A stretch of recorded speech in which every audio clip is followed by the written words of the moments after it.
தினம் சிறகடிக்கும் ஆசை சீரியலில் பார்த்தீங்கன்னா, சத்யாவின் திருமண ஏற்பாட்டை பாட்டி வீட்டில் வைத்து நடத்தப் போவதாக முத்து அண்ணாமலையிடம் கூறிக்கொண்டிருக்கிறார். மேலும் எல்லோரும் வந்தால் நன்றாக இருக்கும் என்று விஜயாவை பார்த்து சொல்ல, அவரும் இது நம்ம மீனா வீட்டு கல்யாணம், நான் கண்டிப்பாக வருவேன் என்று கூறுகிறார். இதனால் அனைவரும் சந்தோஷப்படுகிறார்கள். ஆனால் இந்த கல்யாணத்திற்கு சென்று சிந்தாமணியை அவமானப்படுத்த வேண்டும் என்றும் விஜயா திட்டம் போடுகிறார். அந்த நேரத்தில் அங்கு வந்த மனோஜ் சந்தோஷ் கூறியதாக கனகா பற்றி தெரிவிக்கிறார். மேலும் அவர் சற்று மனநலம் பாதிக்கப்பட்டவர் என்றும் அவரை திருமணம் செய்தால் கோடிக்கணக்கில் சொத்து கிடைக்கும் என்றும் கூற விஜயா கோவப்படுகிறார். இதைத் தொடர்ந்து பாட்டி வீட்டிற்கு திடீரென அருண் செல்கிறார்.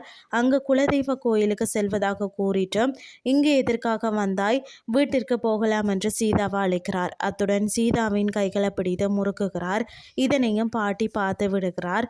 அதற்கு பிறகு ஒரு வழியாக அங்கிருந்து சென்று விடுகிறார்கள். அந்த நேரத்தில் பாட்டி இப்படிதான் உன்னை வீட்டில் வைத்து நடத்துகிறானா, உன்னுடைய மரியாதையை நீதான் காப்பாற்ற வேண்டும் என்று சீதாவுக்கு அறிவுரை கூறுகிறார்.